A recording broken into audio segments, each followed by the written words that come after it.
Amigos, aqui quem fala é o professor Sérgio, professor de Redação e Atualidades, dono do canal Redação Sem Medo. Fique ligado, Redação Sem Medo, no YouTube. Bom, vamos à obra Nós, do Salim Miguel. É uma novela policial de 2015. O autor, o Salim Miguel, faleceu em 2016 e fez esse livro Nós em 2015. Ele já tinha 91 anos. E é uma novela policial, a primeira novela policial dele, e é um caso intrincado, uma situação confusa, tem uma estrutura até difícil, né, fragmentada, que foge um pouco do que seria a novela policial mais clássica. A gente vai ver isso aí. Bom, eu botei aqui os capítulos. Primeiro nós temos uma apresentação, né? A apresentação é da Luciana Racier, que é professora, ela é pesquisadora na Federal de Santa Catarina, que foi muito próxima do Salim Miguel, foi pesquisadora da vida dele, da obra dele. Depois nós temos capítulos que aparecem pronomes, enfim, né? Nós temos o eu, depois tu, depois ele.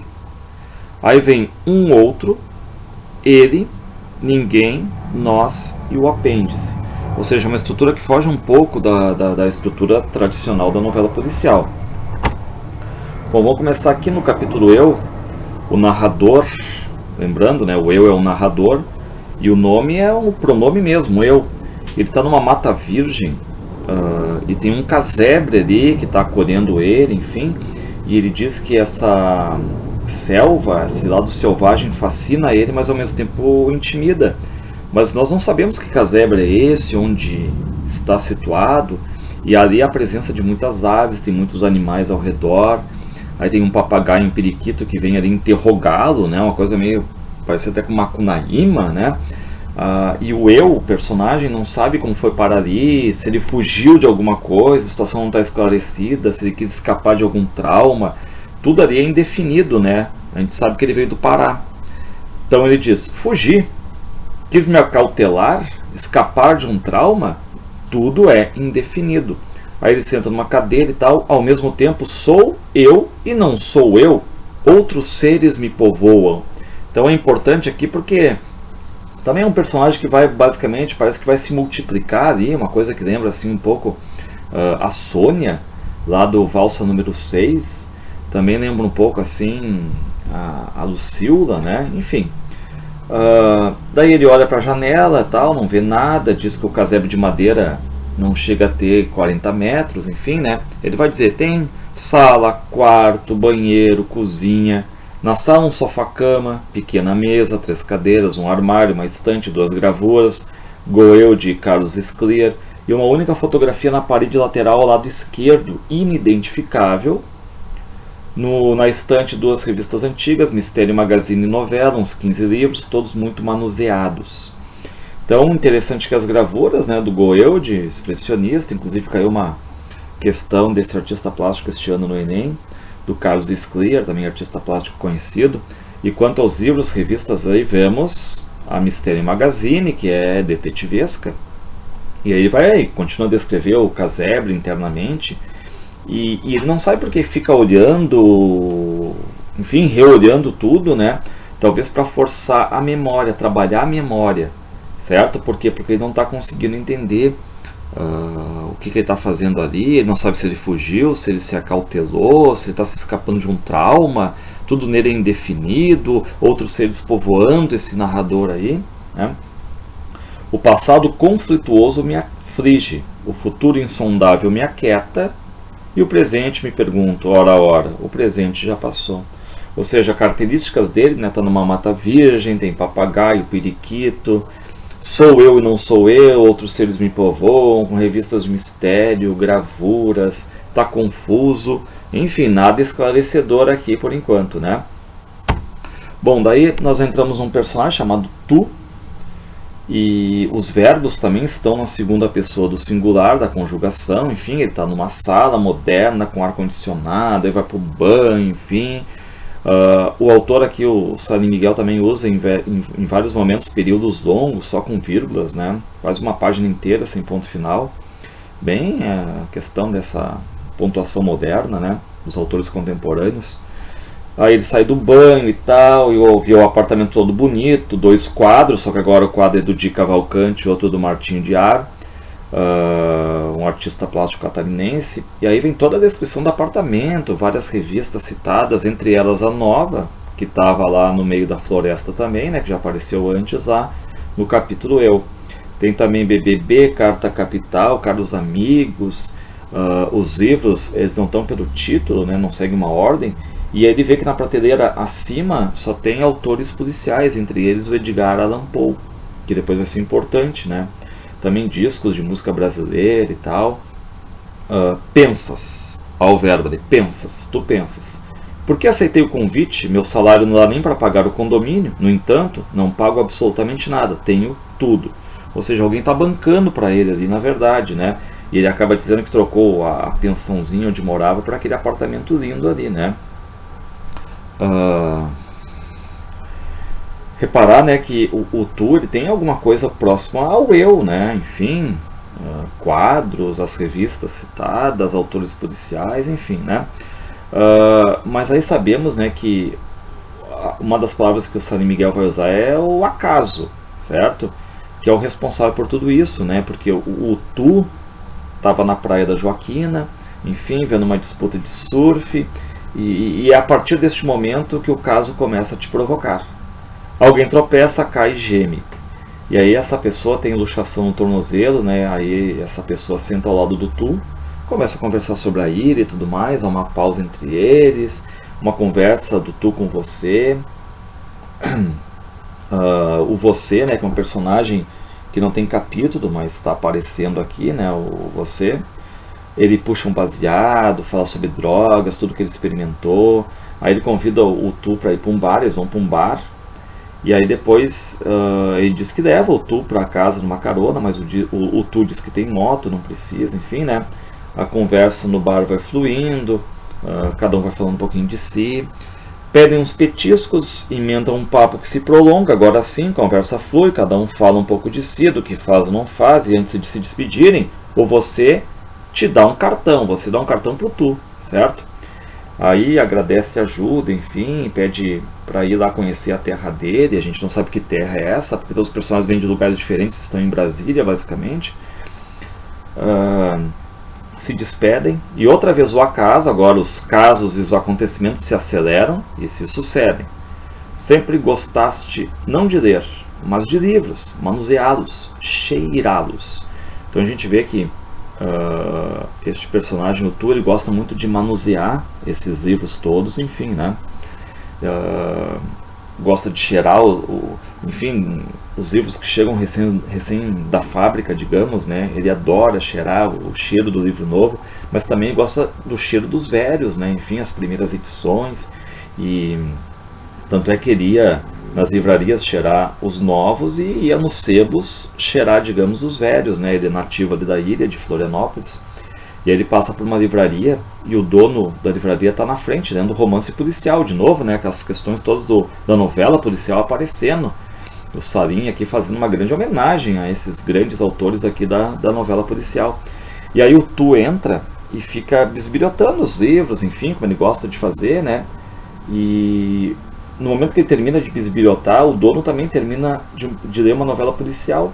E o dono pergunta se ele gosta de ler, e ele diz: não, gosto do livro, quase não leio. Me amarro no cheiro do livro recém-saído da gráfica, ou daquele que passou anos e anos mofando no canto de uma biblioteca. E aí vem a proposta, né? E que ele vai dizer: olha, o dono da livraria diz, nós somos um o reverso do outro. Você gosta de livros, mas não gosta de ler. Eu gosto de ler, mas eu estou cansado de cuidar de livros. Trabalhar em livraria é o lugar perfeito para você. Tinha um rapaz que me ajudava, desistiu, quem sabe você poderia substituí-lo? E o Tu aceita, e aos poucos vai se adaptando facilmente, né? Poucos clientes vão entrando ali. Ele tem uma hora que ele desliga a TV, ouve Pixinguinha. Aí começa a recordar o passado dele, lembra da mãe. A mãe sempre lamentando, né, não ter tido uma filha para ensinar o que ela sabia. O pai é pescador, vive de pescaria. A mãe faz rendas. Eles têm um cachorro chamado Pingo. Tem um papagaio chamado Chiquinho. E e o Pacato, que deve ser, se não me engano, um periquito, né? E aí ele, nas lembranças dele, ele lembra que vem um homem com um policial, com papéis, querendo o terreno onde eles moram ali, porque esse homem com o policial alega que o terreno é dele, herança de família e tal, eles se adonaram, né? E aí o pai do Tu diz, mas doutor, eu comprei essas terras, já mostrei para o senhor os papéis, teus papéis não valem nada, foste ludibriado, enganado. E aí esse homem diz o seguinte, não, eu sou um cara que tem bom coração, certo? Não vou te deixar mal, tu vai sair do meu terreno, mas eu vou te passar uma pequena parte de terra lá no Morro do Horácio, perto do centro, e ainda vou mandar desmontar toda a tua casa e levar para lá também. Aí o pai do Tu não gosta muito, por quê? Porque ele precisa morar perto da praia, porque ele vive da pesca, né? E o cara é incisivo, é pegar ou largar. Tem autorização, posso até tocar fogo nesta casa. O policial veio aqui como testemunha. E aí o cachorro se solta, parece morder a perna do homem ali, aí o homem chuta o cachorro forte na cabeça, o Pingo, né, e tudo mais, aí tem tiros. E aí, enfim, mesmo morto ali, o Tu ainda grita pro Pingo pegar os dois, né? Depois nós temos o caso do Pingo. Estás enganchado nas costas de teu pai. Tens 4 anos. Então a gente volta lá para o passado do Tu com 4 anos, né? Eles vão a essas festas de rua aí, o cachorro também, o Pingo ainda não é deles, é de rua. E começa a seguir a família. E o Tu quer ficar com o cachorro de qualquer jeito, né? E ele vai dizer, olha, a família aí, mãe, se completa, né? Nós temos já um papagaio, um periquito, né? E tudo mais. E aí o pai aceita, e aí, como eles quase tropeçaram naquele pingo ali de animal, pingo de gente, né, o nome acaba virando Pingo. E até quando o Tu ia para a escola, o Pingo ia junto, enfim, né. E aí só que depois ele meio que some, né, o cachorro. Estavas dando uma ordem nos livros de ficção quando ela entrou. Agora nós vamos ter uma nova personagem, a Ela. E ela quer na verdade um livro da Cora Coralina. Ela disse que não achou nas livrarias, enfim, né? E aí o Tu acha o Poemas dos Becos de Goiás, tá ali, ó, e Histórias Mais, né? Que é o primeiro livro dela, publicado quando a Cora Coralina tinha 70 anos, a estreia dela com 70 anos, né? E o Tu quer puxar papo, saber por que aquela autora, enfim, né? E aí a personagem, ela diz, resumo, sou de Goiás velho, minha mãe, que é ceramista, conheceu Cora Coralina, foram vizinhas em 2 casas, perto do rio, é isto. E aí eles acabam marcando um encontro, o Tu e ela. A primeira frase que tu escutaste foi, você por aqui não me telefonou? Bom, a gente fica sabendo que era o personagem Você, que lembrem que tinha conhecido o Tu lá na praia e tal, tinha dado o telefone e o Tu acabou não ligando. E aí pergunta se ele se lembra ainda do encontro na Praia da Joaquina, e o Tu diz que se lembra agora, começam a conversar, e aí o Tu diz que mora numa pensão em Guará, e o Você quer conversar com ele depois do serviço, né? Do papo surgiu um convite que começaste recusando, porém a insistência foi tamanha e tudo era vantajoso que acabaste por aceitar. Não terias durante 1 ou 2 anos absolutamente qualquer despesa e estarias morando bem mais perto da livraria. Só não tinhas a mínima ideia do tal apartamento. Bom, aí não sabemos por que há essa proposta, o que está por trás disso, que ideia é essa do apartamento, né? Então o livro tem esse efeito de novela policial mesmo, ele vai largando situações futuras, depois ele volta para explicar, mas não fica bem explicado, né? E agora a gente tem uma nova cena ali, porque o Tu tá no apartamento, ele tá tenso, é um lugar novo, não é mais a pensãozinha dele, né? E ele começa de novo a se recordar lá da família, do tempo que eles tiveram que se mudar, porque o cara foi lá com o policial, enfim, né? E assim como ele está estranhando a mudança de pensão para esse apartamento gigante, ele lembra que a família também estranhou a mudança, né? Não se adaptaram, o Chiquinho e o Pacato, né? O periquito e o papagaio acabaram fugindo, enfim, né? E agora sabemos que ele já está 1 ano ali morando naquele apartamento. E ele diz que conhece poucas pessoas ali, o zelador, o segurança, né? E agora a gente tem o capítulo Ela, que diz, né, que ela acaba de arrumar a maleta. Então nesse novo capítulo aqui, a personagem ela já apareceu lá na livraria, lembrem, no sebo, né, enfim. Só que agora está arrumando a mala, levando roupas, algum dinheiro para se arranjar, até conseguir algum emprego, porque ela vai ficar na casa da prima, ela não quer se despedir da mãe. E aí fica imaginando o sofrimento dela, da mãe, infeliz mulher cujo primeiro marido foi assassinado durante a ditadura, o segundo foi o pai que a filha não chegou a conhecer, e o terceiro, o padrasto, por causa dele é que está se mandando. Então aí a mãe, né, sofrendo e tudo mais, porque o primeiro marido foi assassinado, o segundo, enfim, né, a filha não chegou a conhecer, o terceiro é esse padrasto, que a gente vai ver que é um padrasto que está tentando alguma coisa com a enteada, né. E também temos já a introdução do tema da ditadura, a opressão, a violência, né, a violência caseira aqui também. E a mãe dela, ela faz coisas assim bonitas em cerâmica, ela não vendia, ela dava de presente para os amigos, parentes e tal, mas foi alertada do talento que ela tinha exatamente pela Cora Coralina, aquela onde, digamos, ela foi lá na livraria, né, comprar um livro dela. E aí a personagem, realmente, ela vai até a prima dela, que é uma solteirona, mora perto da Universidade de Brasília. Aí ela quer fazer vestibular para História, e depois de 6 meses ela consegue um emprego no laboratório, ela entrou na universidade, né, pelo Enem, diz o texto. E a personagem ela é de Goiás Velho, né, o mesmo lugar da poeta Cora Coralina. E ela sofre assédio do padrasto. A gente sabe que ela vai estar se envolvendo com o Tu, né? E ela sempre teve assim, experiências frustradas, digamos, na questão sexual. E agora ela vai se encontrar com um rapaz, né? Que é o Tu. Chega lá, se beijam, transam. Ela diz que o sexo é bom e tudo mais, né? Ela está meio traumatizada, enfim. E acabam indo para um bar. Bom, aí nós temos um personagem chamado Um Outro. Já tem o eu, o Tu, ele, ela... Enfim, né? Chegando mais um agora que é um outro você também, né? Jamais havia recebido proposta a fim de executar uma tarefa igual, nem parecida. Então, nova introdução agora de um personagem, um outro, né? Ele é do interior de Alagoas, ele recebe uma proposta, aí fica relutando, pega, larga, mas ele acaba aceitando, né? Ele está num bar, ele tem reputação, lembrando, querem que ele concorra como vereador. Aí ele diz que não gosta muito de política. Aí vem um motoboy, entra e entrega um envelope para ele. E aí ele não quer abrir na frente dos amigos e tudo mais, e ele acaba abrindo mais tarde. E o que diz a carta? Amanhã às 15 horas ou 3 da tarde, esteja no telefone de rua que fica quase em frente ao restaurante da pracinha. E ele pega, ele vai até lá, ele chega uns minutos antes, enfim, né, para ninguém entrar no telefone. E aí às 3 em ponto toca o telefone, realmente tem uma voz ali, enfim, que diz que tem uma tarefa insólita que ele tem que fazer. E é em outro estado. E ele tem até 6 meses para executar. Bom, aí nós temos o que? Este um outro pensando em recuar. Porque na verdade, né, é um cara que tem boa posição social, tem mulher, tem 2 filhos. Ele está pensando em recuar, digamos, do convite declarado. Mas aí tem o que? Parece que ele se duplica, né, na verdade. Ele é basicamente uma dupla personalidade aqui, porque existe o outro dentro dele que gosta de desafios. E aí temos a duplicidade de um personagem, né? De um lado, um ser pacato, que esse um outro criava gado leiteiro, enfim, tal, família, pai, filhos. Mas de outro lado tem aquele interno que gosta de desafios, que é o outro, não é só um outro, é o outro, né?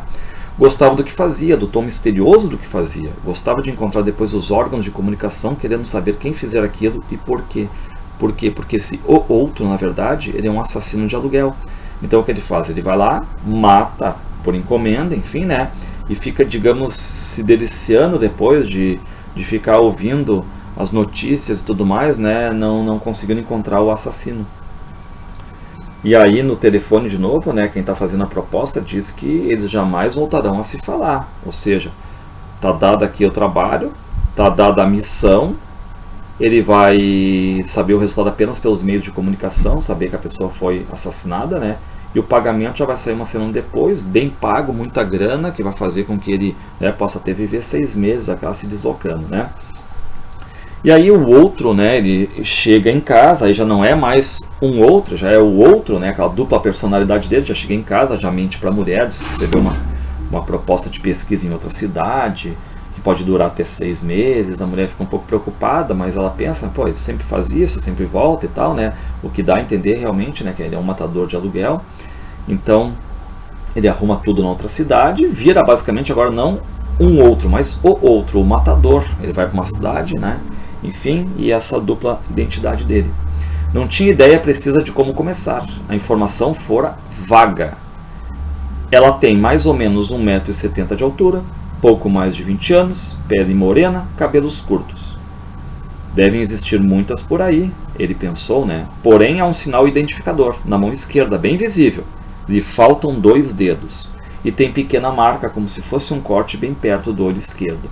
Então ele está atrás de uma mulher com essas características, enfim, né? Se a gente pegar mais ou menos 1,70 m, pouco mais de 20 anos, pele morena, cabelos curtos, tu consegue até já reduzir um pouco o teu parâmetro de pesquisa, mas ainda é muita gente.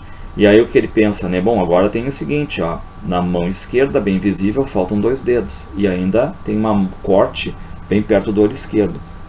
E aí durante uns 15 dias ele vai percorrer nas ruas, vai tentar descobrir alguma coisa, vai procurar algum ponto de partida, digamos, né? Só que aí o tempo vai passando, 1 mês, 2 meses, 3, 4 meses, e aí a gente vai cruzar a história do capítulo passado, agora o capítulo Ela.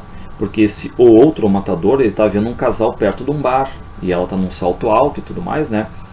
E o outro viu não os 2 dedos faltando, porém o sinal embaixo do olho direito. Tinha cerca de 1,70 m. Sem titubear, puxou o 38, era exímio atirador, praticava desde a adolescência, o tiro certeiro em pleno coração, e o outro já não estava ali. Ou seja, mata e sai, né? Um matador de aluguel que sabe bem. Mas aí nós temos, né, uma grande dúvida aqui, né? A vítima é a moça que ele queria? Pode ser, pode não ser, porque nós não temos certeza se é ela mesma, porque o matador não viu a falta dos dedos. Ele foi pelos sinais e tudo mais e atirou. Bom, o capítulo nós vamos agora, né, para dentro da delegacia, porque nem o ventilador de teto, nem o umidificador, mesmo à noite, minimizam a secura, dizia o escrivão. Novo personagem agora é ele. E o ele sai da casa dos pais, em Vila Mariana, em São Paulo, vai para o 4º distrito policial, ele acabou estudando Direito, não gostou do emprego na área, né? Ele fez concurso para a Polícia Civil, aí foi promovido a comissário. E qual é o problema? Ele tem um sobrenome que é Fleury. E Fleury lembra, digamos, né, o torturador Sérgio Fleury, que é um primo dele, um primo distante, não tem contato nenhum, mas todo mundo faz a relação, né? Promovido a comissário, porém carregava um sobrenome que só lhe trazia problemas. Uns diziam, então você é parente daquele figurão do golpe de 64? Outros, me diga, você é parente daquele torturador, um dos mais cruéis da ditadura militar? Reparem que o Salim Miguel não usa a pontuação tradicional, a narrativa tradicional, ele está quebrando, né? Bem contemporâneo. Aí acaba dizendo, né, que o torturador aquele da ditadura, o Sérgio Fleury, era um primo dele distante, não havia contato nenhum, não é para confundir, trocar as bolas aqui, né? E aí ele escutou, na verdade, né, que Brasília estava precisando de advogados que quisessem trabalhar em delegacias, e era só fazer teste. E aí ele pensa, né, pô, eu vou para lá. E agora ali está, porém não mais usa, a não ser em documentos oficiais, o detestado sobrenome Fleury, preferia um segundo, Cabral, da mãe. E aí vem a notícia da rádio, da polícia, né? Diz que teve um atropelamento insólito ali e tal, um homem foi atropelado, esse homem teve luxação no tornozelo, teve um pequeno corte na mão, se recusou a fazer bafômetro, que era deputado, dizia que tinha imunidade, né? Então é uma notícia que vem, mas reparar que quem teve luxação no tornozelo era o personagem de você, né? Será o mesmo personagem, enfim. O Salim faz aqui, joga a casos, características parecidas de um personagem com o outro também, né? Nós ficamos tentando quebrar a cabeça assim de uma forma terrível, porque a estrutura não ajuda. E ele, né, esse personagem, ele tem o costume de escrever frases, manchetes, enfim, né, numa agenda. Tudo que ele ouve, assim, tal, uma notícia, ele coloca na agenda. Aí ele lembrou que um dia escreveu, né, tinha escrito filho de peixe, peixinho é, que é um ditado popular, mas eles lembram do sobrenome, né, assim, ó, mas eu não sou filho do Fleury, eu sou primo do torturador, primo distante, não tem nada a ver, né? Não façam isso comigo, né? Porque ele deve ter ouvido, né, numa das cenas, alguém falando pra ele, é Fleury, filho de peixe, peixinho é, né? E aí tá faltando pouco para terminar o turno dele, mas aí vem a notícia da morte de uma moça, que é a ela, e o Cabral, o Fleury, vai ter que ir até lá, né? E aí ele chega lá, ele vê que tem um médico já tá atendendo a moça, a ela, e o médico não sabe explicar, diz que viu ela estirada no chão, enfim, foi socorrer, né? O Cabral mexe nela, vê que tem sangue ali, e o médico afirma que ela está morta. Aí chega o gerente do bar, o Cabral pergunta se ela estava sozinha, e o dono do gerente diz, eu não sei e tudo mais, né? O bar estava lotado, tinha música, barulho de carro, eu não ouvi nada, né? E aí começa o interrogatório, digamos, preliminar. E tinha até uma bolsa, mas nada que identificasse a moça. Aí chega a SAMU. E aqui nós temos um capítulo bem legal, assim, né? Que é o capítulo chamado Ninguém. Ou seja, essa ideia de que ninguém viu nada, né? Não temos testemunha agora para dizer quem é que fez a coisa, né? E aí o capítulo Ninguém é irônico, porque ninguém sabe nada ali.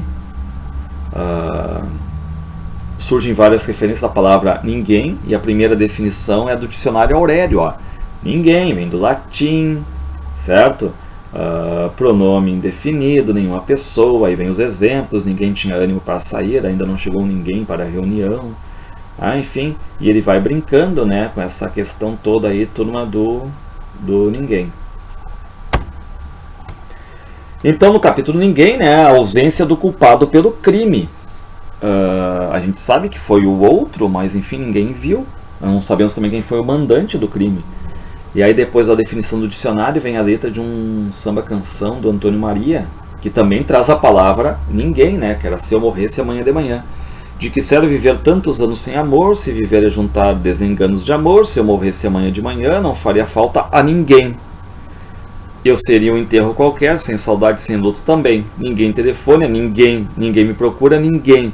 E eu grito e um eco responde, ninguém. E aí ele vai dizer, se eu morresse amanhã de manhã, minha falta ninguém sentiria, do que eu fui, do que eu fiz, ninguém se lembraria. Então casa bem, né, com a situação aqui. Aí nós ficamos sabendo, né, que a imprensa de Brasília acaba noticiando muito o caso da morte da moça, né? A notícia sai na emissora de TV, a TVB, que acaba dizendo que a jovem foi morta de uma maneira misteriosa, que o caso está sendo arquivado, porque não sabemos então, né? A polícia não sabe quem matou e nós aqui, leitores, não sabemos quem foi o mandante. O Correio Brasilense traz a notícia também que foi um assassinato inexplicável. E aí o comissário, o Fleury, diz no jornal, né, que ela antes, a gente pode afirmar que ela antes teve uma refeição leve, teve relações sexuais, a gente sabe, né, porque ela se deitou com o Tu, e que ele quer substituir, né, o ninguém por alguém, o culpado, né, mas enfim, não está conseguindo. E aí nós temos o tópico na coluna Cidade em Foco, do jornalista E.C. Vasconcelos, transmitido pela RCF, publicado no JB. O comissário ninguém, ou seja, o comissário é ninguém ali, né? Porque qual é a ideia? Ninguém sabe. Vão enterrar o caso. Vai para 25 anos. Cubro as delegacias da capital, jamais me deparei com um episódio tão insólito. Está completando um mês da morte de uma jovem na porta de um bar. Pois bem, até este momento, a única informação da delegacia, e eu tenho procurado com regularidade o comissário da 20ª DP, e a resposta é sempre a mesma. Até agora ninguém consegue dar uma explicação, pelo menos plausível. Se procura o delegado, a resposta é idêntica, acrescida. Você tem que se entender com o comissário encarregado do caso. Nós aqui do jornal fizemos uma pesquisa paralela, também os resultados foram negativos, porém um tanto melhores do que a que nos fornece o senhor comissário. Em lugar do ninguém, prefiro me utilizar do alguém, e este alguém não afirma, mas suspeita que a jovem teria chegado acompanhada. No entanto, outro alguém refuta, e diz ter percebido não muito distante da entrada do bar um homem suspeito, seus 40 anos, bem trajado, que logo após o tiro que ninguém ouviu, desapareceu. Será que nem essas informações chegaram na delegacia? Será que vamos ter mais um caso desta maneira nada convincente? Ou seja, aqui, né, o jornalista ele vai jogando dúvida sobre essas investigações policiais, acaba dizendo que alguns dizem que ela chegou acompanhada, que quem atirou foi um sujeito de 40 anos, enfim, mas o que está acontecendo? A polícia está arquivando o caso. Aí vem um discordel do cantor popular que se apresentou na rodoviária. Ninguém responde, tudo se esconde. Ninguém ouviu, ninguém sentiu. Ninguém, quem sabe alguém. Ninguém falou, alguém chorou. Ninguém partiu, ela partiu. Ninguém escuta, tão triste luta. Chora alguém por não ter ninguém. Ou seja, mistério, mistério, mistério, né? Bom, aí vem o capítulo Nós, que dá título à obra, e que pode ser essa junção do eu, tu, ele, nós, pode ser lido como um pronome, né, que também nos inclui nós, os leitores, o autor, os personagens, mas também algo que vai aparecer no meio do caminho, que são os nós da trama, que não conseguem ser solucionados, digamos assim, né? Então aparece nós dedos sim, nós moscada não, nós gente sim, nós desfazer sim. Aí a gente volta à cena do personagem eu, que está sentado lá na cadeirinha dele, né? Lá naquela selva que a gente não sabe onde é que ele está confuso, ele quer lembrar de algo, ou pensa que não há o que se lembrar, enfim, né? E ele está do lado do livro Os Assassinatos da Rua Morgue, do Edgar Allan Poe. E parece que ele está em delírio, assim, está conversando com Auguste Dupin. O Dupin é um personagem do Poe, é o primeiro detetive, digamos, a surgir, né? Enfim, dessa série todas, depois de detetives magistrais da literatura da novela policial clássica. Ele é anterior, o Dupin, ele é anterior ao Sherlock Holmes, por exemplo, né? Inclusive o Conan Doyle vai dar ali vai se inspirar muito ali, né? E aí ele pensa, né, que tem um dos casos mais intrincados na vida dele, na verdade, né, que é esse assassinato dessa mulher aí. Ele lembra que começou a pedir opinião dos investigadores, digamos, amigos, né, e que são, na verdade, detetives literários. Ele é um leitor de novela policial, né, o Nero Wolfe, o Philip Marlowe, o Inspetor Maigret, né, a Agatha Christie, enfim, né. E aqui nós começamos a ver um bate-papo com essa questão toda dos romances policiais, as novelas, também uma detetivescas, né. Ela também faz uma crítica ao Sherlock Holmes, que ele é o grande top de linha ali, né, dessa literatura mais clássica detetivesca.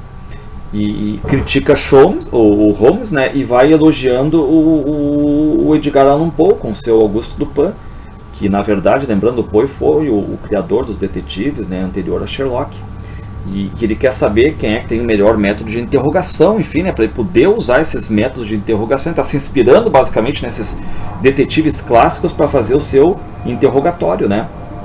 E aí o personagem ele começa a dizer que nasceu na Ilha do Marajó, estudou agronomia na Federal do Pará, não conseguia emprego, diziam que o tio dele era amigo de um comunista, daí ele acabou indo para Brasília e ele jogou na loteria e ganhou quase 40 milhões, né? Então, cheio da grana. E aí, ele diz que levou quase 2 meses para receber a grana, e manda uma grana para os pais, compra um lindo apartamento. E aí a gente fica pensando, pô, que lindo apartamento é esse? Será que é o mesmo lá? A gente começa agora a ficar confuso, porque muitas coisas, muitos acasos acontecem nessa obra aqui, né? Tem característica de um que bate no outro, que bate com o outro, e a gente fica assim, eu, tu, ele, enfim, o que está acontecendo, né? Inclusive contrata decorador, e a gente vai perguntar, mas não é o apartamento tal tu? Deu a volta ao mundo, e aí o Dupin, com quem ele conversa, ou pseudo-conversa, digamos assim, porque a gente não sabe se ele está meio paranoico, ele está conversando com um personagem, digamos assim, né, da literatura clássica detetivesca, que é um personagem do Edgar Allan Poe, e de repente ele está lendo para ver como é que eram os métodos detetivescos desses personagens, enfim, né, e ela acaba dizendo que aquela cabana onde ele está ali é nada comparado ao apartamento, começa a lembrar do comissário. Espero que em pouco tempo os nós sejam desfeitos, o que dá para fazer essa relação com o título agora, né, alude ao título do livro, o capítulo, né. E aí o Dupin diz que o Auguste Dupin, né, que é um personagem do Poe, mas está aparecendo ali, enfim, deve ser uma miragem da cabeça dele, né, que ele vai começar de novo, né, a tentar ordenar para ver se acha uma solução do caso pela ordem dos documentos que ele recebeu. E aí ele vai receber o ali, que é o vereador, né, e antes que o tu, tá todo mundo junto ali, todas as turmas estão ali, né, a turma toda está ali, todo mundo está ali, os investigados estão ali. E antes que o tu pudesse falar, o um avançou e declarou. O um é o um outro, né? Aquele que foi o assassino. Mas quem matou foi o outro. O um outro é aquele que a gente sabe, pai de família, fazendeiro, né? E é uma fala do matador de aluguel, que tem esposa, 2 filhos, reputação na cidade, fazenda, a comunidade quer que ele seja presidente da Câmara, né? E esse um aí, ele diz que não sabe o que está fazendo ali, que não tem nada a ver com o que aconteceu e tal. E lembrando, né, que quem matou foi, digamos assim, a dupla personalidade, não foi o um outro, foi o outro. Depois nós temos o Tu ali, né, com a motocicleta, e voltamos ao depoimento do Tu. Vários elementos lacunosos, né, e aí ele começa a falar do passado dele, diz que o pai não se adaptou bem ao Morro do Horácio, a mãe sim, e que o sonho do Tu era ter uma moto, ser motoboy. Aí ele lembra que conversou com o Chiquinho, o Pacato e o Pingo, né, em pensamento, sonho, sei lá como, né, e ele queria saber como é que estava a vida no Morro do Horácio. E aí eles, em pensamento, em sonho, né, então parece que está delirando, né, começam a insistir num número para ele, né, que é, número qual é? 4120, né, é um número assim, 4120. E aí ele fica com aquele número em cima na cabeça, né, o 4120. Aí o Tu foi lá e jogou no bicho esses números, ganhou 30 mil reais, comprou uma moto usada, um barco pro pai, uma TV pra mãe, né? Mas aí vem alguém, chega nele e quer comprar a moto que ele recém comprou, né? E quer pagar mais do que valia, e aí o Tu acaba aceitando. Mas quem compra não quer transferir pro nome. Diz, não, eu vou viajar para o Rio Grande do Sul, nem vamos nos incomodar com isso aí de passar pro nome, né? E o Tu aceita. E o cara diz que inventa que vai viajar até o Rio Grande do Sul, enfim, né? E 4 dias depois nós vamos ter um assalto a uma joalheria, onde tem 2 motos. E aí o Tu, opa, né? Deve estar o cara envolvido, enfim, ele lembra da cara do cara que comprou a moto e vê que isso pode trazer problemas, porque na verdade, né, tá no nome dele e tal. E aí ele chega pro pai e diz, pai, vou tentar a vida em outro estado. Aí se toca para São Paulo e depois vai para Brasília.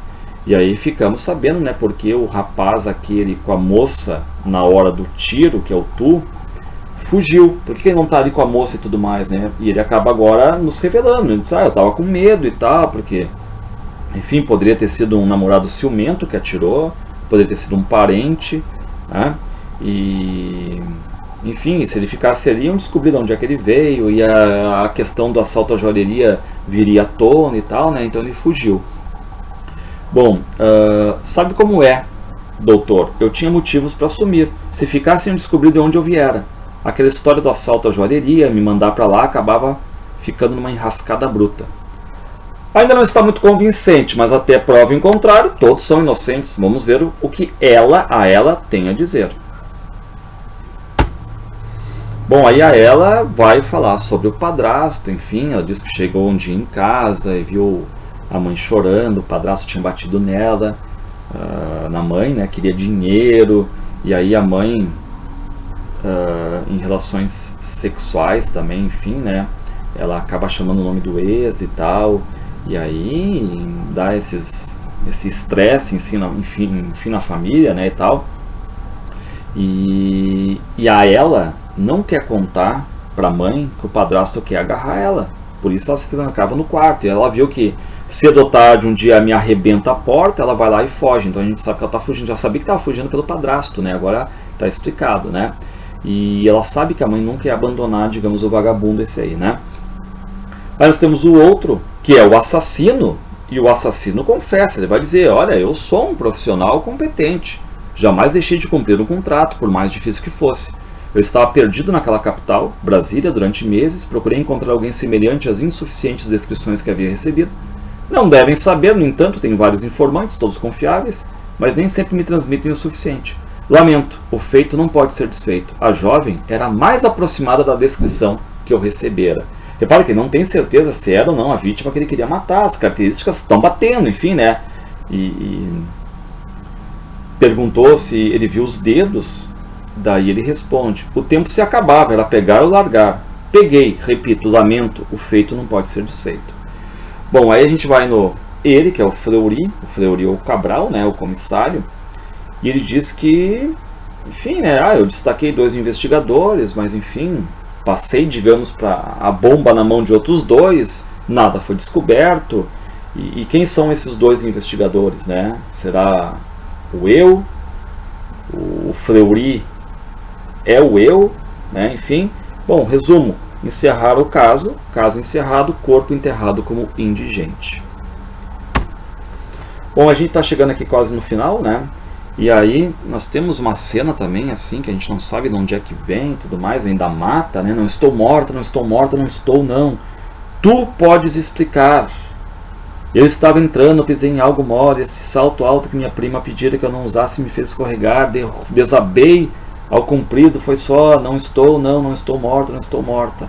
O urro selvagem ecoa na selva, alerta os passarinhos adormecidos, inquieta os animais que rodeiam a casa.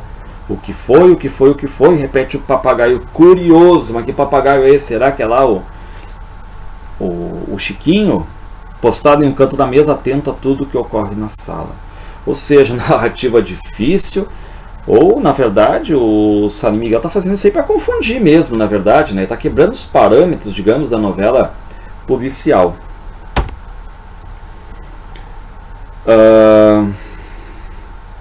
Aí diz: peço a ajuda do comissário. Vamos todos ficar aqui nesta sala por um tempo indeterminado.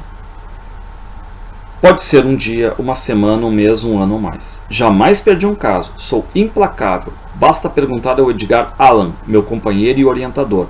Não vai ser agora que tenho que me declarar por vencido. Bom, é o que vai acontecer, né? Dupin foi sucinto. Na verdade, jamais encontrei em toda a minha carreira de investigador um caso mais difícil. Não consigo desfazer os nós. Infelizmente tenho insistido, porém Edgar está trabalhando em um novo livro, Barril de Amontilado, e se recusa a vir me ajudar. Só com a ajuda dele, e retomando os interrogatórios, talvez venha a descobrir o mandante. Enquanto isso, só posso dizer que até prova em contrário, não tenho dúvidas, até prova em contrário, por enquanto o culpado é o autor. E aqui nós terminamos, né, esse trecho aqui importante, né, porque o eu, ele está pedindo ajuda, né, para o comissário Fleury e tal, diz que ele precisa fazer mais interrogatórios, e o Dupin, enfim, né, diz que jamais perdeu um caso também e tal. Lembrando que o Dupin é um personagem do Edgar Allan Poe, e aí nós sabemos que é um caso difícil, ele não consegue desfazer os nós, e ele diz que o Edgar está fazendo um novo livro, não pode vir. E aí não sabemos se é real ou não, porque a narrativa está meio confusa, mas no final ele dá uma elucidada, né? Ou seja, o que ele diz, o culpado é o autor, o mandante, ou seja, o Salim Miguel. Aí que nós entramos com a ideia toda de que há um personagem, narrador e autor, tudo junto, o personagem eu, narrador da história, e o autor também, o Miguel Salim, tudo junto, misturado, digamos assim, né? E o Dupin diz que necessita do criador do Edgar Allan, né? O Edgar Allan Poe, precisa dele, porque né, fica a afirmação de que quem é o culpado é o Salim Miguel, até prova em contrário, como ele fez uma narrativa de estrutura difícil para uma novela policial, então ele joga o que é, por enquanto então o culpado é o autor que fez essa narrativa de estrutura totalmente difícil para algo que normalmente se simplifica e se esclarece tudo no final, como as novelas policiais clássicas. Então aqui nós temos o que? Um avesso às novelas tradicionais clássicas. E no apêndice diz, em um certo instante, da mesma forma como havia surgido, a turma, componente da trama, abriu a porta do casebre e sumiu. Ou seja, ficamos apenas Dupin e eu. E aí, basicamente, o que dá a entender o Dupin são os livros ali, enfim, né, a consciência e tal, esse lado todo, né, de interrogatório, de dedução lógica. E o Dupin acaba dizendo, né, que nunca viu um caso tão difícil, que precisava da companhia do Edgar, e ele nunca diz o nome completo do Edgar Allan Poe, né? E o eu acaba perguntando por que não fala o nome completo do Edgar Allan Poe. E aí o Dupin vai responder, bom, você, nos originais que me mandou, não dá também os nomes de nenhum dos componentes da trama. E nós sabemos disso, né? Ele usa eu, tu, você, ele, ela, né? Basicamente os pronomes. Os originais são meus. Encontrei-os no apartamento que comprei e resolvi me aproveitar da tua experiência, retruquei. Então o narrador diz, os originais são meus, encontrei-os no apartamento e resolvi aproveitar da tua experiência, porque tu é um detetive, né? Aí o Dupin foi rápido. A trama tem tudo para ter sido calcada em dados reais, mas sem dúvida a estrutura da narrativa tem que ser sua, não me venha com esse artifício. E aí se esclarece um pouco essa ideia também, né, de uma narrativa de metalinguagem, uma narrativa em que nós temos uma estrutura difícil, uma estrutura que não está casando com a novela policial clássica, porque o Dupin vai dizer, ó, pode até ter sido calcado em dados reais, mas sem dúvida a estrutura da narrativa tem que ser tua, tu que fez tudo isso aí, né? Então o narrador, o eu, diz que encontrou esses originais, mas o Dupin já diz, ó, tu que fez essa estrutura difícil. E o confinamento da turma, né, tinha durado 4 dias, e o Dupin quer ver se consegue chamar o Edgar Allan para ajudar a desfazer o nó que ainda resta. E parece assim que nós estamos com a ideia de que o eu precisa chamar de novo o Salim Miguel para colocar os nós que ainda restam, né? Porque parece que o caso não foi fechado, enfim, a gente precisa de mais detalhes, né? E aí o Dupin pede que o narrador traga mais elementos sobre a turma. E aí o eu diz, bom, então eu vou começar por mim mesmo. E aí quando ele diz que vai começar por ele próprio, né? O que dá a entender, né? Bom, então deixa eu também começar a mostrar quem é que foi o mandante, né? Será que não, o mandante não foi o próprio Miguel Salim também? E aí ele começa a falar sobre as suas origens, seu pai, mãe, mais 2 irmãos, foi para Belém, fez a federal, não conseguiu emprego, tem esse espírito aventureiro e tudo mais, se estabeleceu em Brasília. Então tem muitas características que batem exatamente com o Salim Miguel, o que dá essa espécie de narrador, personagem e autor, tudo junto. Raramente me comunicava com meus pais, não queria depender deles, então fiz 2 concursos para emprego no governo federal, não passei, e o resto da minha trajetória já está explicado. Bom, e aí nós terminamos, né, essa obra difícil, né, uma novelinha curta, mas difícil, e cuidar o título aqui, né, os nós da trama, que não conseguem ser desarticulados, digamos assim, e nós, o pronome que nos inclui os leitores, né. Então nós temos em primeiro lugar esse detalhe da ambiguidade do termo nós. Nós sabemos quem matou? Sim, sabemos quem matou. Foi o personagem, o outro, certo? A polícia sabe, a polícia não sabe. Por quê? Não sabemos. Sabemos quem foi o mandante? Não, nem nós leitores, né, nem a polícia. Aquele da voz lá do telefone. O Dupin acaba acusando o autor, porque foi um lapso do autor, né, na verdade. O autor criou uma estrutura narrativa, difícil para esse gênero policial aqui, né, e que não esclareceu. Então a culpa é de quem? A culpa é do autor. E aqui no livro nós vemos claramente, né, essa homenagem aos grandes mestres da literatura detetivesca. A todo momento são salientados personagens, livros, enfim, né? As novelas policiais, os detetives literários clássicos são evocados. Nós temos um personagem narrador-autor com vozes plurais que se multiplica, digamos, né? E nós, leitores, somos basicamente o quê? Né? Os coautores aqui, uma narrativa metalinguística, a fragmentação da linguagem, tudo isso impede que faça parte da grande novela policial clássica, em que tudo se esclarece no final. Aqui é uma anti-literatura detetivesca, né? Porque não se esclarece. E será que tudo isso só não passa na imaginação da cabeça do eu? E lembrando também que a novela policial é um gênero que se caracteriza, digamos assim, por ter uma estrutura narrativa tendo a presença do crime, a presença da investigação e a revelação do criminoso. Nós temos tudo isso no nós, certo? A investigação, nós temos um crime, sim, a investigação ela é fragmentada, e a revelação traz à tona a ideia de que quem fez tudo isso aí foi o narrador, autor, personagem, né? Eu me lembro que em 2015, quando eu lancei o meu romance policial detetivesco, ele se chama O Código Machado, e curiosamente é o mesmo ano que o Salim Miguel lançou dele, eu também tentei quebrar um pouco essa estrutura clássica da novela policial, não acharem o culpado, enfim, né?